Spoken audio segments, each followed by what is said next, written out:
apa-apa. Pak. Ini sudah Iya, Pak, terlihat nih.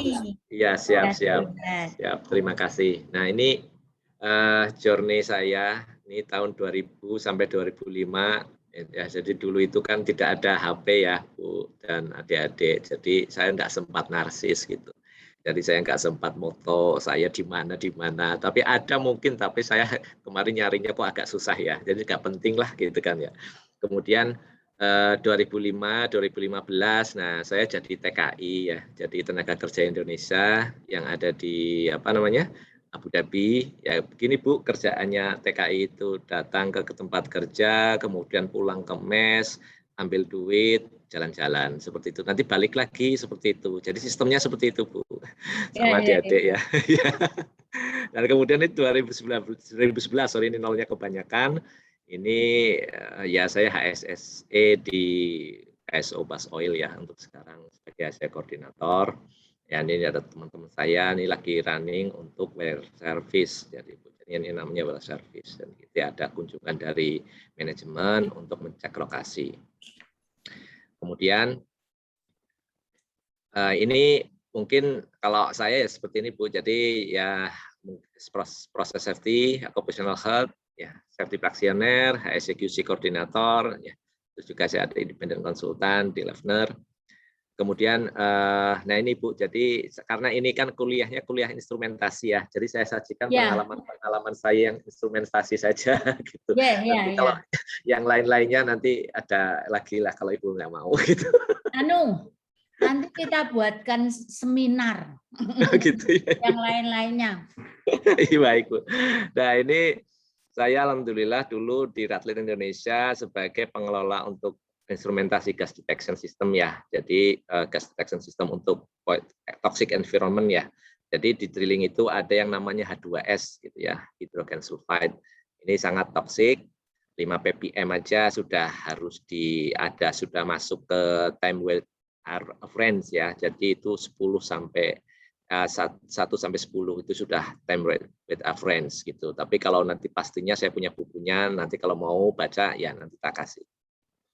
Kemudian ada juga saya ya jadi macam-macam, ada yang memang tergantung dari sisi gasnya yang mau dipantau, ada yang SO2 gitu kan, sulfur dioxide seperti itu.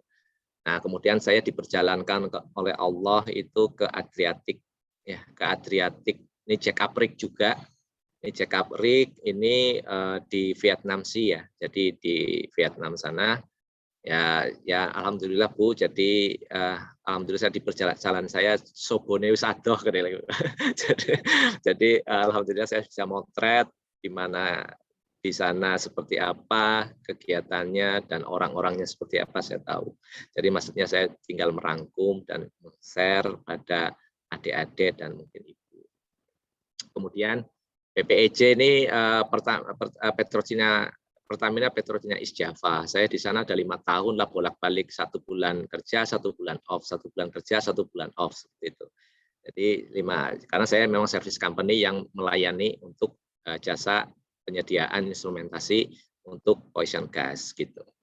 Nah di sana ternyata di sini saya sebenarnya sudah ditunjukkan arah kembali Bu Hanifah, saya ditunjukkan arah kembali untuk kembali ke teknik kimia, tapi sayangnya memang tidak menangkap tanda-tanda itu dari Allah, maka saya masih di HSE Bu.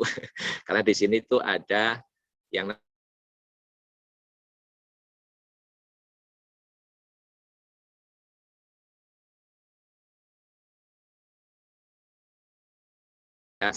memang untuk menjaga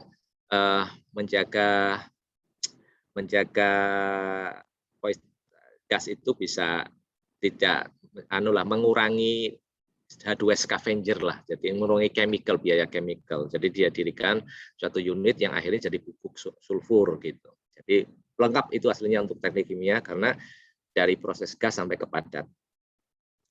Kemudian ini saya diperjalankan lagi oleh Allah itu ke Al-Masaud ya. Jadi OIS gitu kan.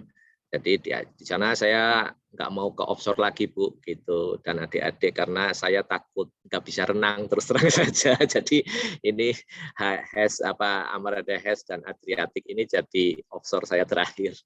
Itu mudah-mudahan jangan sampai lagi karena saya ngeri pakai helikopternya. Walaupun sudah ada pelatihan yang namanya helikopter underwater ya, wet gitu. Jadi saya tapi tetap saja nggak nyaman gitu saja. Jadi di sini ada mereka nama-nama ini juga nama-nama blok ya. Jadi Hapsan, Dabia, Ruwais gitu. Kemudian OGD Pas 2. Jadi pada saat saya mau resign itu 1 tahun mau resign itu mereka sudah tidak lagi mengekspor gas gitu. Jadi mereka langsung mendirikan unit untuk pengolahannya sendiri di Hapsan gitu. Gede itu sampai pasti 3 deh kayaknya itu. Jadi memang mereka bangun besar-besaran. Jadi mereka memang mau memproduksi itu sendiri di dalam negeri dan menaikkan devisa gitu.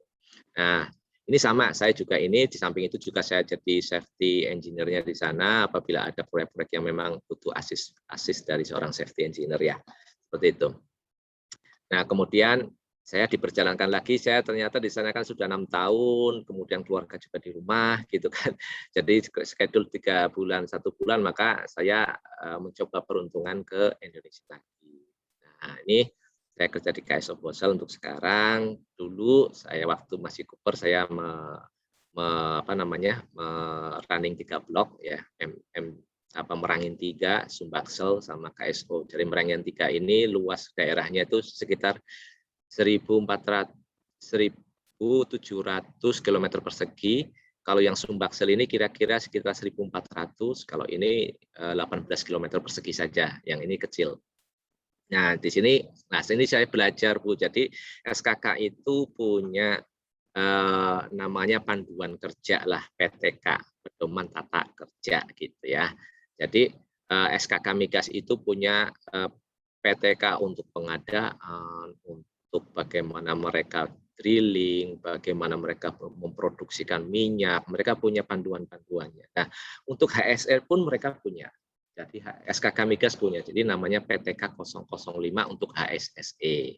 Jadi di situ lengkap dari perencanaan, pelaksanaan, inspeksi, audit, perbaikan, berkelanjutan. Nanti kalau di perencanaannya kegiatannya apa saja nanti saya ceritakan lebih lanjut. Tapi nanti waktu yang nanti kan cukup. Terus pelaksanaan nanti juga saya ceritakan lagi.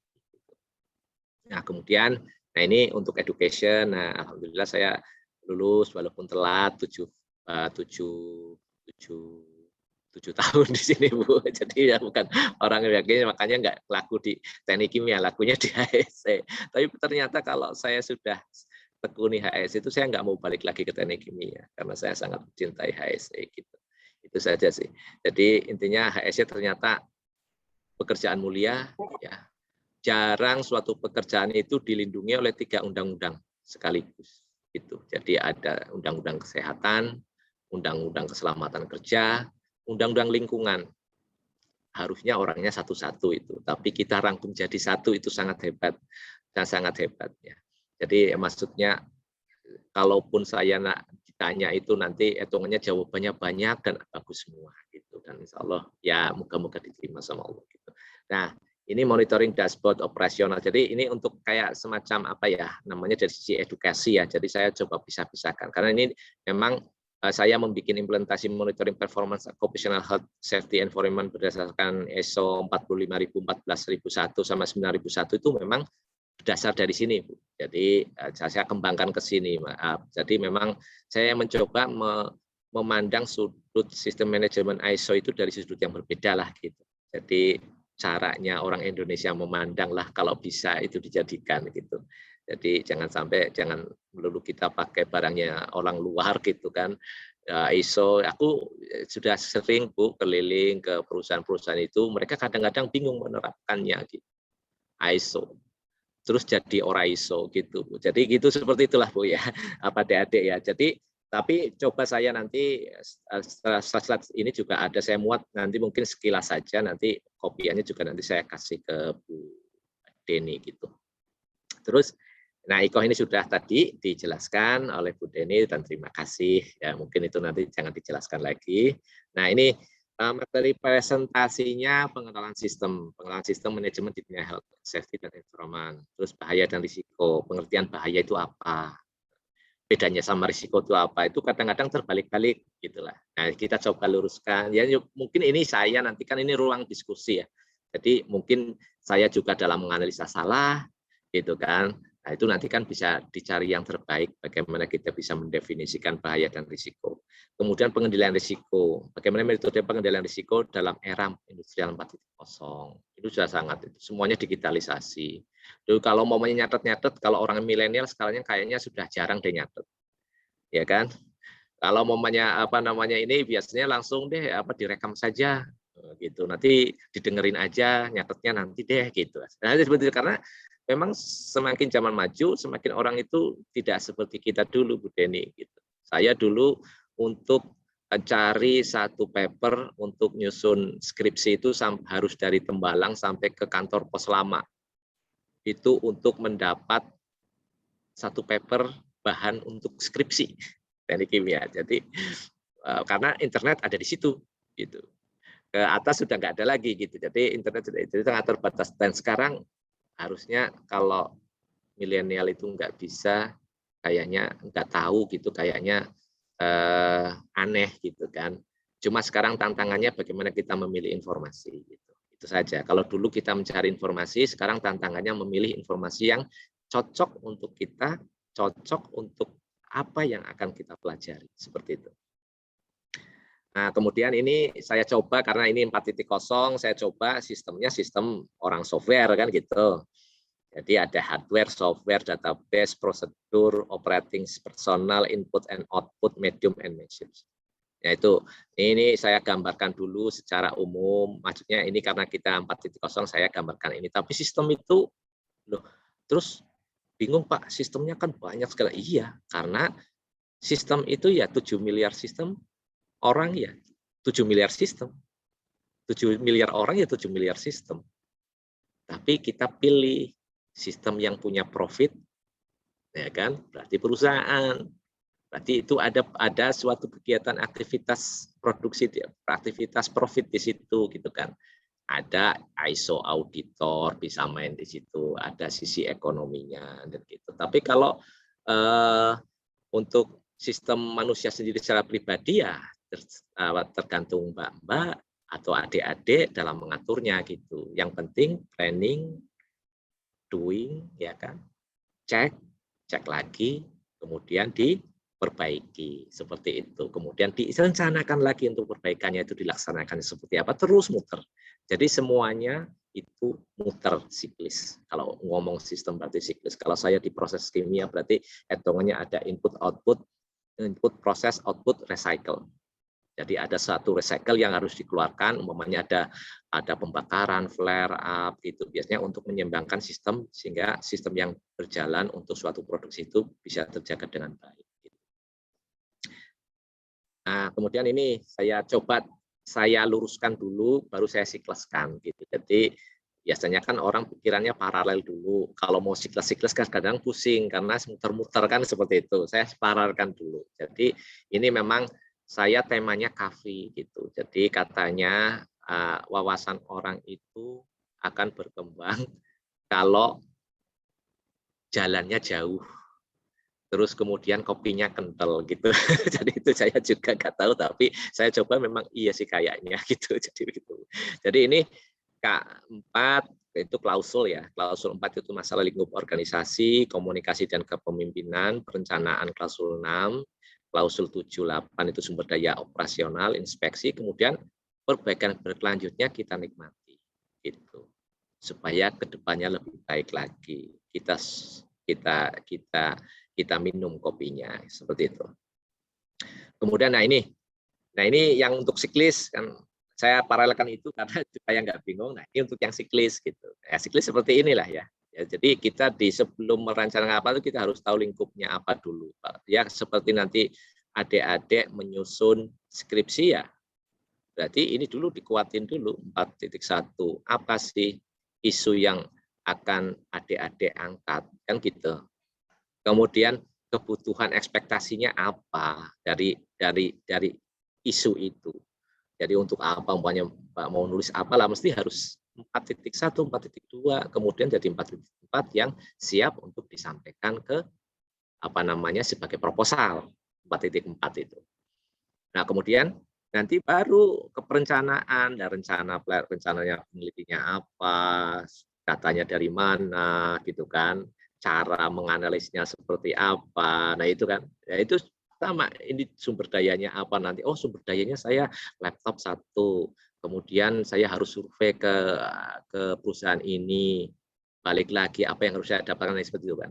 Kemudian baru dievaluasi, udahlah gunakan metode di situ. Kemudian ajukan ke Bu dosen, Bunda kan, ajukan ke Bunda, ya kan, perbaikan lagi, direncanakan perbaikannya lagi sampai lulus. Sampai dinyatakan oleh Bunda, oke kamu berhak jadi S1. Nah, seperti itu. Nah, intinya tapi semua ini akan lancar apabila komunikasi adik-adik dengan Bunda ya sangat lancar. Kalau tidak, ya nanti lulusnya agak lama. Waduh, udah lagi jutek nih, ya gitu kan. Waduh, saya nggak mau maju, apa seperti apa, takut umpamanya seperti apa, akhirnya mendelay kayak saya 7 tahun, seperti itu. Nah itulah itunya, jadi jangan sampai niru saya untuk yang jelek-jeleknya, nanti niru yang baik-baiknya saja. Nah, kemudian nah ini saya contohkan ke lebih mengerucut lagi. Contoh sistem sederhana yang satunya model untuk ngatur manusia, satunya untuk ngatur bagaimana sih kita berinteraksi sistem dengan teknologi, kemudian kita ngomong sistem masalah dokumen gitu. Nah, ini intinya seperti ini. Jadi lingkupnya apa sih untuk behavior based safety itu? Karena menu lingkupnya adalah menghindari terjadinya human error. Karena saya pernah baca suatu artikel atau suatu paparan yang menjelaskan ini metode Botai, ya. Jadi Botai itu seperti analisa risk assessment itu. Jadi tidak ada yang namanya kalau namanya kita analisa, kita kaji, kemudian alasnya itu insufficient training, nggak ada. Yang jelas itu pasti human error gitu saja. Nanti baru diturunkan ke yang lebih detail lagi. Jadi seperti itu kan. Jadi akan bias karena kalau namanya insufficient training nanti bias kalau ujung-ujungnya langsung bukan human error tapi insufficient training seperti itu. Jadi ada tata caranya yang sehingga singkat padat tapi kita bisa langsung melihat bagaimana cara perbaikannya. Jadi faktor pendorongnya apa? Ya karena kontribusi terbesar dari kehilangan nyawa, injury, serta kerusakan peralatan itu ya karena biasanya kan behavior-nya. Gitu. Ya kayak siapa itu artis yang kemarin tabrakan kan itu kan. Jadi kecelakaan kan behavior. Bagaimana dia nyopir dengan pakai sambil berhandphone ria kan gitu. Saya sih lihat, mungkin salah saya juga nggak tahu, karena saya memang nggak terlalu baca banget kalau untuk masalah entertainer ya, gitu. Jadi nggak begitu baca. Nah, kedua IoT. Nah ini harusnya milenial harus ngarah ke sini. Jadi Internet of Things, ya, for air pollutant. Ya. Itu contoh sederhana saja nanti IoT untuk masang kamera di suatu kegiatan konstruksi, mana-mana yang face detection, kemudian mana yang kira-kira nggak pakai APD dengan benar, langsung di-report namanya siapa, itu bisa. Sudah sampai ke situ, jadi adik. Jadi kalau kita nggak aware, nanti kita sebagai bangsa penonton gitu. Kalau mamanya kita maksudnya nggak bangun, ya Indonesia jangan sampai jadi bangsa penonton gitu. Jadi kemudian MSDS ini pengendalian bahaya beracun biasanya ada di gudang tuh, taruh di gudang, kemudian ada gimana tuh mengelompokkan barang-barang yang mudah terbakar, mana yang ini yang segala macam itu kan ada aturannya tuh. Nah, MSDS itu adalah Material Safety Data Sheet. Nah, di situ ada yang namanya jenisnya apa sampai ke pengendalian apabila bocor atau tumpah. Di situ ada semua. Jadi karena apa? Kalau bahan bahaya ini ya jelas nanti ada undang-undang yang ngomong masalah PAK ya, penyakit akibat kerja. Nah, seperti itu kali nanti kalau kita ada rekomendasinya, nanti ada santunan di situ secara BPJS ya seperti itu. Jadi memang kita hitungannya kerjanya mulialah, percaya saja adik-adik. Jadi nggak salah masuk ke FKM yang ujung-ujungnya mungkin memang passionnya adik-adik itu sebagai HSE, tidak maksudnya besar sekali manfaatnya dan kita masih butuh banyak orang untuk itu. Kemudian nah ini kalau mamanya kita mau ngomong masalah 4.0 ya, berarti kita kayak inilah kayak bikin kopi ya. Ya bikin kopi. Jadi ada visualisasi sistem ini. Jadi satu itu diramu dulu ditumbuk, disaring, ditumbukkan sampai memang butiran-butiran dari kopi itu halus. Ini sama. Nah, di sini di mana apa caranya? Ya udah kita set up dulu, kan? Kita set up mana data inputnya yang bergerak dinamis. Ya, ada mobil, kemudian ada industri, kemudian ada macam-macam. Nah, ini sebagai data inputer. Kemudian dikelola di sini data mod. Jadi ada data masuk, kemudian gathering data, kan, kemudian sampai clean up data, cleaning data, sampai modeling, data modeling, sampai visualisasi. Seperti itu. Langsung nanti ngomong sama orang sensor, orang yang IoT-nya itu yang punya alatnya, ya kan? Baru ke internet, kemudian sampai ke user. Gitu. Nah, bedanya untuk visualisasi gimana? Nah, seperti ini. Ini biasanya untuk orang analisa ya, yang detail banget. Tapi nggak siap untuk diminum gitu sama orang-orang biasa gitu. Jadi orang-orang biasa minumnya ya yang sudah siap untuk dilihat saja, cuacanya gimana, kondisinya gimana, nanti berkabut enggak, oh di sini CO2-nya berapa, CO-nya berapa. Nah, seperti itu. Tidak butuh lagi yang nanti ada grafik. Nah, ini tergantung. Jadi memvisualisasikan juga ada kelas-kelasnya seperti itu ada. Jadi, kemudian nah ini kalau saya cara menganalisa suatu alat instrumentasi itu seperti ini. Jadi kalau orang menerima informasi itu kan ada 3 tahapan ya. Tahu, 1 itu tahu, kemudian 2 itu mengerti, 3 itu paham. Nah, kita sebagai pengguna ini mau level mana? Kalau tahu berarti kita sebagai supervisor saja, kan gitu. Tidak perlu detail gitu kan. Maksudnya ini tapi kita tahu cara troubleshoot-nya seperti itu. Nah, saya biasanya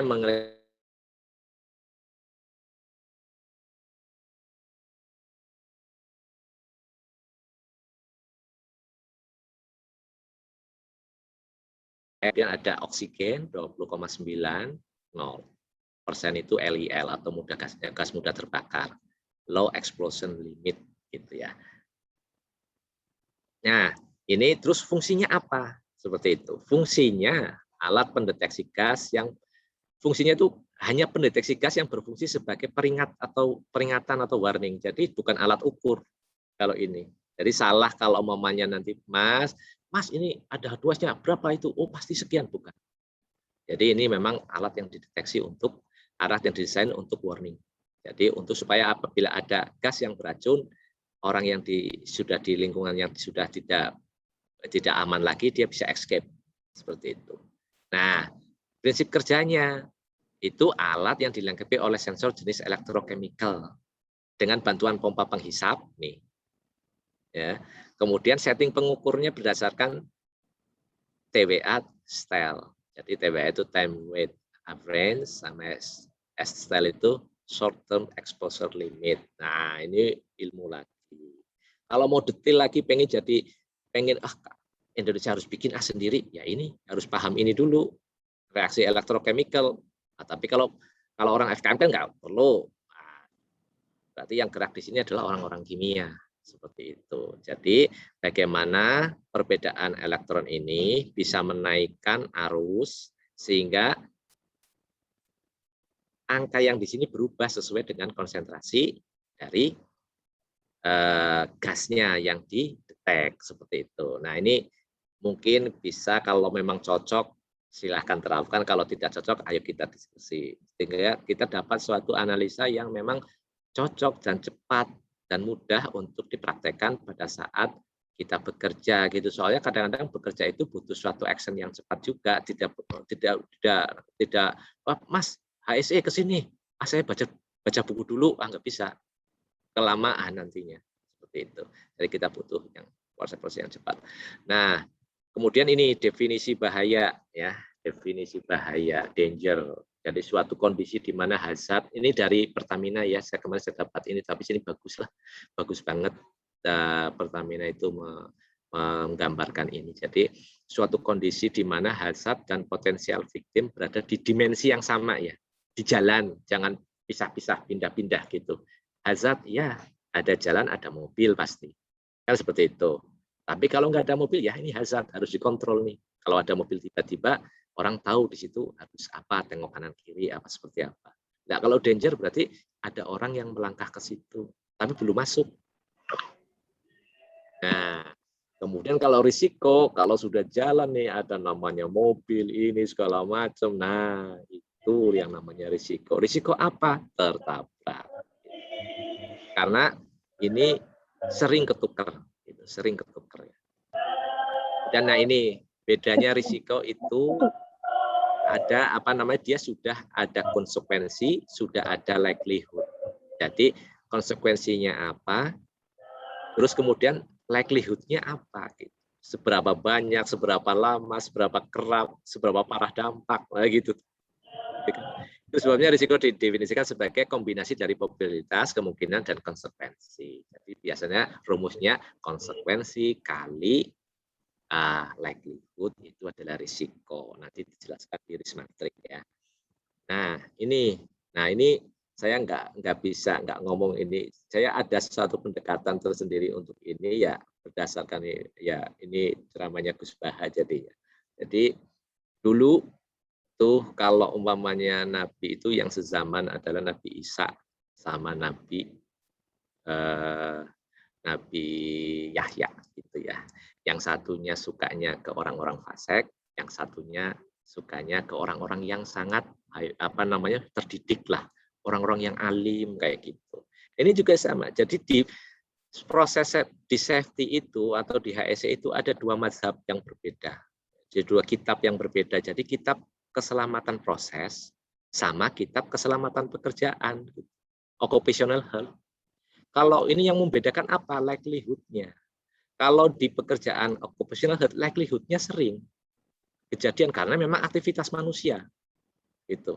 Nah, kalau di sini likelihood-nya sedikit, cuma kalau jadi kalau kata orang apa namanya orang-orang apa namanya orang-orang itu tuh orang-orang milenial itu amsyong langsung selesai satu pabrik selesai bisa mencemari lingkungan ya kan ini ada minyak yang teranu kemudian terjadi ledakan yang mungkin bisa mencelakai sekitarnya seperti itu. Nah maka di sini juga perlu ada kajian-kajian keselamatan. Nah, contoh ya, jadi di sini biasanya juga orang-orangnya beda. Orang-orangnya beda sama orang-orang yang bekerja di proses safety, sama bekerja di occupational safety beda. Di sini orang-orangnya high profile. Dia itu apa namanya berkomunikasinya dengan orang-orang terdidik, ya kan? Yang ngerti mesin, yang ngerti heat exchanger, yang ngerti kapal, yang ngerti apapun lah itu. Punya orang terdidik semua. Nah, kalau di sini tukang sapu pun harus diajak berbicara. Apa sih yang kurang? Apa sih yang itu? Gitu. Jadi kalau di sini Nabi Yahya, kalau di sini Nabi Isa. Nah itu mungkin apa namanya secara maksudnya biar kita bisa jadi ini. Jadi nanti kalau mau yang di sini cara membreakdownnya itu kalau mamanya nanti setelah ini breakdown lah apa toolnya apa adik-adik itu toolnya yang untuk belajar apa laptop ya laptop kan ada dua mazhab juga hardware software udah mau kemana mbaknya ke sana ya itu jadi seperti itu saja jadi biasanya yin and yang gitulah jadi ada kebaikan ada buruk itu aja dunia itu.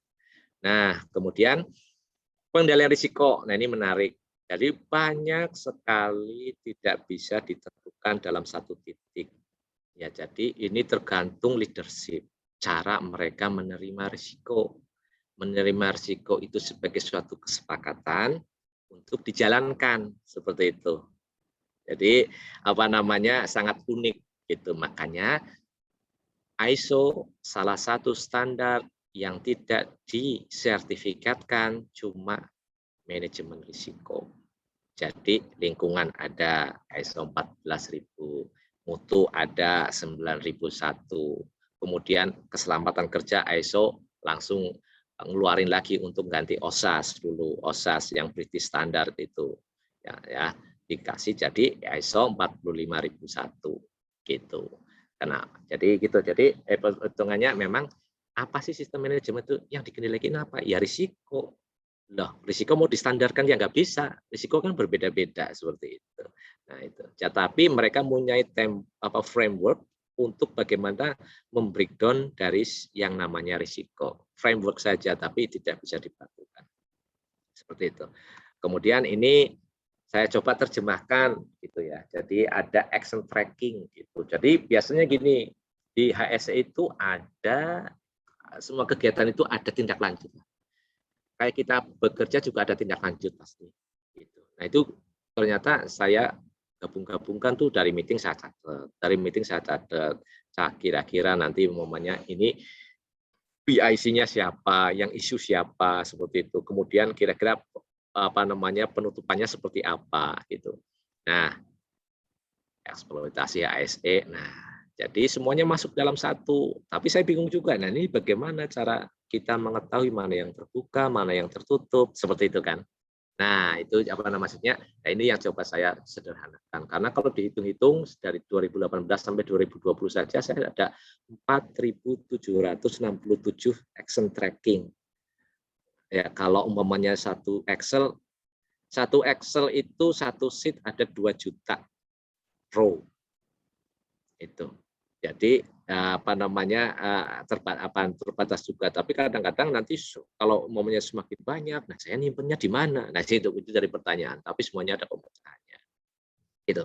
Nah kemudian, nah ini namanya risk matrix adik-adik ya. Jadi ini ada konsekuensi, severe, signifikan, moderate, minor, negligible. Ini contoh dan semua organisasi dibebaskan untuk mendefinisikan risk matrix. Ya, ini kan yang 5x5, gitu kan? Ada yang 4x4 cukup. Aku cukup aja lah segitu. Klasifikasi risikoku dari sisi konsekuensi seperti itu, dari sisi laki-laki juga seperti itu, masih sederhana. Nanti kalau berkembang kemudian aku tambah jadi 5. Nah, itu nanti manajemen of change yang berbicara. Jadi harus disepakati juga karena risiko penting untuk diketahui bersama. Jadi semuanya bisa dimitigasikan dengan baik dan secara tim gitulah ya. Nah, ini contoh. Nah, ini under Excel. Nanti saya coba demokan ya. Jadi habis ini saya demokan sebentar gitu kan. Nah, jadi saya punya metrik kerja KPI dari perusahaan saya gitu. KPI-nya apa? Peningkatan kinerja lingkungan. Kemudian persetujuan penggunaan peralatan, instalasi, ada sertifikatnya di situ. Komunikasi HSE kompeten dan segala macam sampai pengendalian. Nah, semuanya ada tindak lanjut. Dan bagaimana saya memonitor? Nah, bagaimana saya mengendalikan PIC-nya? Bagaimana saya tahu divisi saya sudah berapa persen yang saya tutup? Nah ini. Jadi, tapi saya gabungkan juga dengan manajemen risikonya, gitu. Jadi mana yang setelah pengendaliannya kok masih banyak yang kuning ya, di mana saja umpamanya. Kemudian kok ini ada yang masih ada yang merah, ini harusnya saya langsung lari ke sini ke merah gitu, apa saja. Oh mungkin ternyata masih on progress dalam waktu yang disepakati untuk penutupannya seperti itu.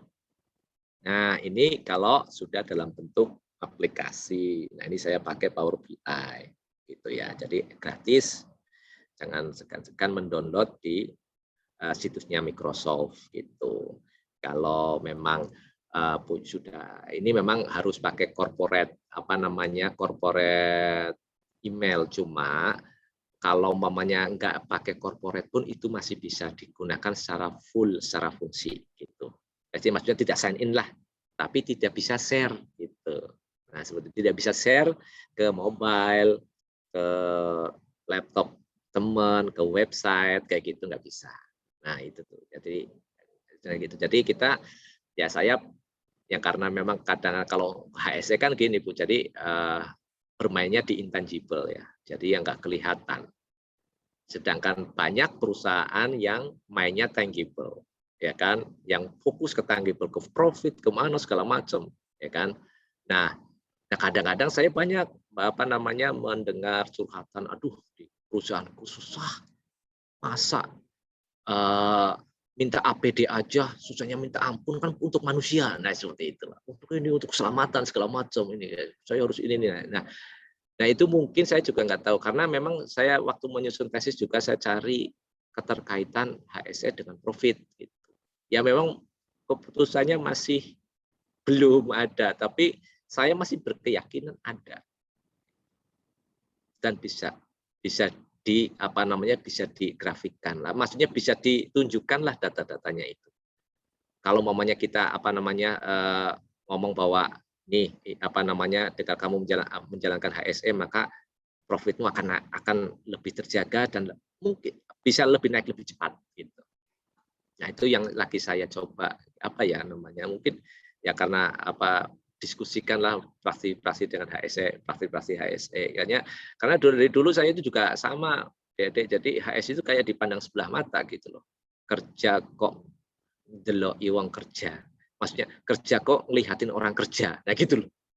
Padahal kalau mamanya dihitung, kalau nggak dilihatin juga dia seenaknya kerja. Kan kadang-kadang itu juga dalam perhatian seperti itu. Nah, itu kadang-kadang yang sering banyak jadi curhatan dan saya yakin kok HSE ini ada kaitannya dengan profit. Nah, itu. Nah, kemudian saya coba demokan ya Bu ya.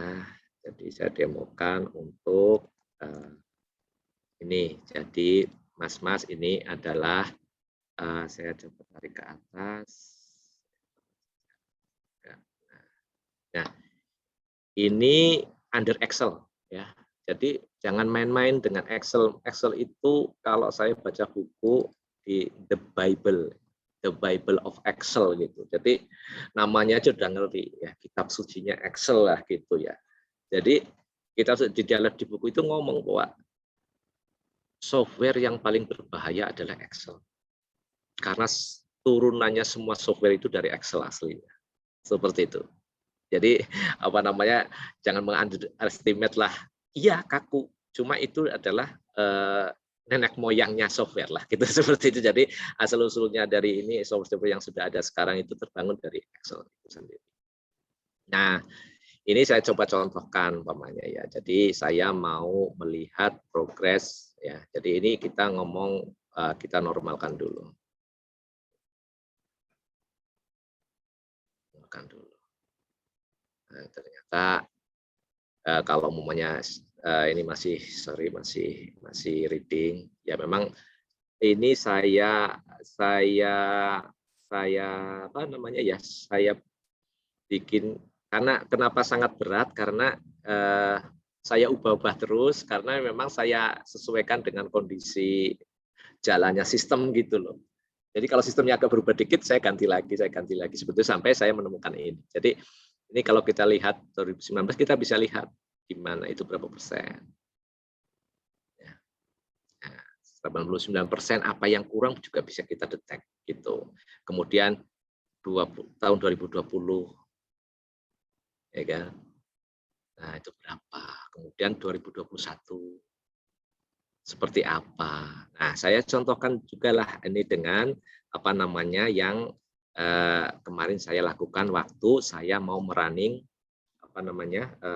rig ya untuk HSE compliant-nya. Jadi satu di sini nih. Nah, jadi saya atur dulu data inputnya. Data inputnya bisa dilihat di sini. Jadi bisa ini data inputnya seperti ini. Ya, data inputnya seperti ini. Saya susun satu-satu. Kira-kira butuhnya apa? Oh, saya butuh checklist, ya kan? Saya butuh ada kegiatan list HSE compliant, ada bukti sertifikat pekerja, bukti sertifikat ini. Nah, kemudian siapa yang akan melakukan? Seperti itu kan harus ada yang melakukan seperti itu. Nah, ini kalau kita ngomong kita ngomong masalah bagaimana kita 4.0 di sistem manajemen ya. Kalau tadi saya bicara tadi awal itu untuk teknologi. Nah, sekarang kalau sistem manajemen seperti apa? Dan seperti itu. Ini kalau mamanya adik-adik sering melihat monday.com, Notion, Airtable sama. Kalau memang sukanya yang agak web app-an lah, ya silakan pelajari Notion, siapkan pelajari yang gratis dulu. Dan itu nanti dulu gratis itu dibagi tadi tahu, mengerti, paham gitu. Jadi Kalau tahu ya sudah cukup tahu saja, nanti kalau aku butuh saya bisa pakai itu. Mengerti berarti sudah melakukan, karena mungkin saya sudah butuh untuk mengkoordinir apa sisi kuliah saya. Nah, kalau paham berarti saya pengen bikin software seperti ini. Nah, seperti itulah tahapannya harusnya untuk yang milenial itu. Ya. Kemudian nah ini sudah, nah setelah itu sudah saya setup saja ininya apa namanya data inputnya. Ya, data inputnya, kemudian kita balik lagi ke sini. Nah, udah tinggal nanti kalau momennya sudah evident closingnya sudah close, saya bisa taruh di sini dan bisa kita lihat closingnya seperti apa. Izin masuk lokasi seperti itu. Kemudian ada lagi WOWS programnya. Saya bisa kalau maunya ada audit, saya tinggal klik saja gitu. Dan orang tuh nggak nunggu lama seperti itu ya. Karena pentingnya orang dokumentasi atau orang HS itu di dokumentasi. Nah, itu yang saya rasakan 10 tahun lah. Alhamdulillah sudah agak terpecahkan dikit-dikit lah sekarang ya gitu. Nah ini contoh-contohnya. Nah nanti loh Pak, bagaimana untuk apa namanya contoh di apa Power BI. Nah Power BI itu seperti ini. Ya, jadi ini ada yang apa namanya ini maksudnya Power BI desktop. Gak apa-apa Mas, kita pelajari software itu harus kita pelajari karena memang apa tantangan kita itu nanti pengolahan data. Coba bayangkan internet dari tahun kapan sampai sekarang. Grab itu semakin hebat, Gojek semakin hebat karena mereka punya data yang gede yang bisa dikembangkan ke industri yang lain seperti itu. Grab kalau secara dunianya itu atau Grab atau Gojek itu adalah transportasi, tapi dia bisa bergerak yang lain-lain karena ada data di situ. Nah, seperti itu. Nah, kemudian dia bisa di-upload atau di-share secara komunikasi, secara bentuk tim ke apa namanya? Ke web apps. Jadi web apps ini ya.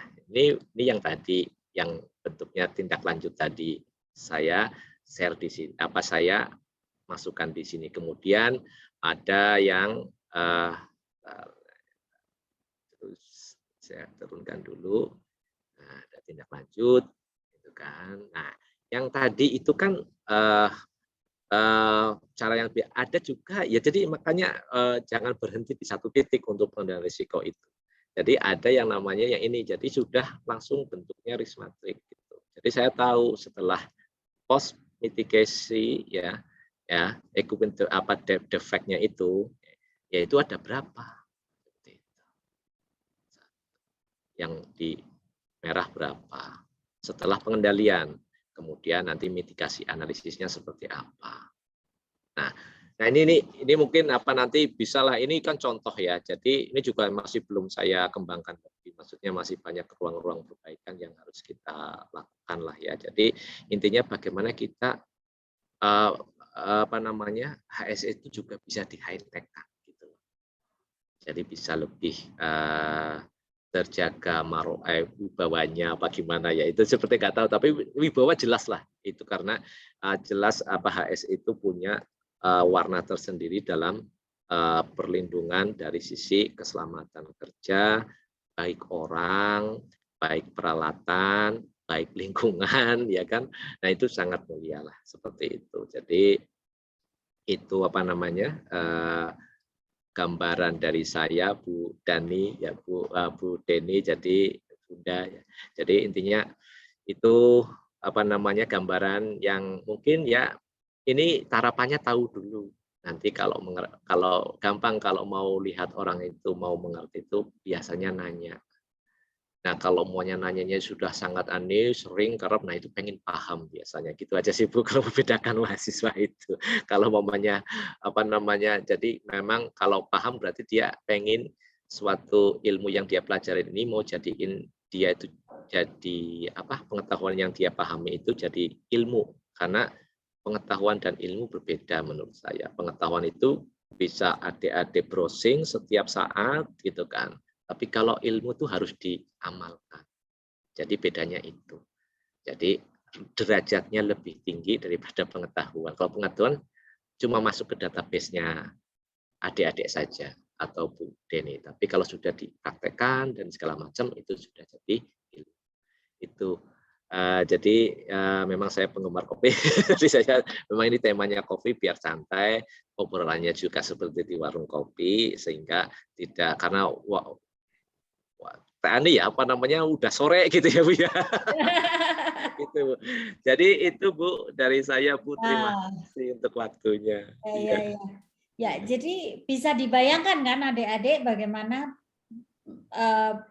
peran seorang ahli K3 atau HSE officer atau apa namanya OSH officer itu dalam hal monitoring gitu ya. Jadi yang pertama tadi bisa disimpulkan adalah ketahui dulu bahayanya gitu. Tapi untuk tahu bahayanya pasti harus tahu apa sifat dari proses kegiatan tersebut dari jenis kegiatan, proses, bahannya gitu ya. Iya, betul. Tadi ya.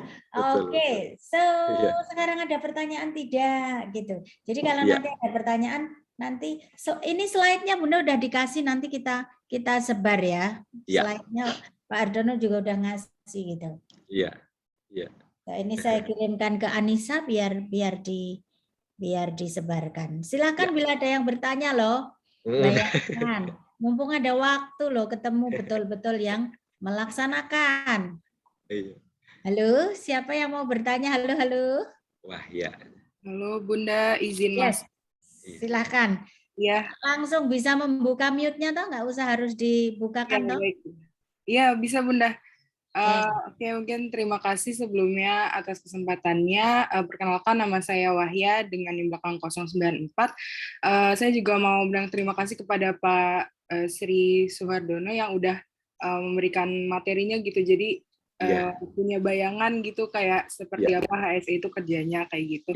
Mungkin tadi saya menyimak di itu yang tertarik dengan ini Pak yang Bapak bilang kalau pengendalian resiko itu tergantung dari leadership kayak gitu dan resiko itu nggak bisa distandarkan. Mungkin maksudnya itu seperti apa ya Pak lebih dalamnya kayak gitu karena penasaran aja kenapa leadership itu sesuatu hal yang penting untuk dalam melakukan pengendalian resiko seperti itu Pak. Mungkin itu aja yang dapat saya sampaikan. Terima kasih Pak.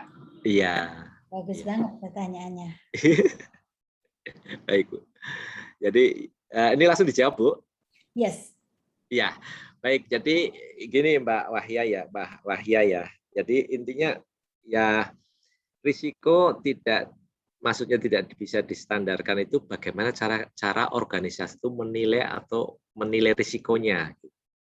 Itu nggak bisa Mbak. Jadi sudah saya pernah nanya itu di satu forum yang di Palembang itu. Jadi ada Pak Suatman Ramli dan segala macam. Nah mereka mau menstandarisasikan risiko dan lah gimana Pak? Sedangkan kita itu kan punya risk matrix sendiri-sendiri. Nah seperti itu.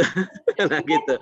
Nah terus mau standarin semua risk matrixnya jadi sama kan belum tentu juga cocok dengan yang lain. Nah seperti itu. Nah maka yang maksudnya polanya Mbak kan yang di ISO 14001 9001 itu pola yang distandarkan.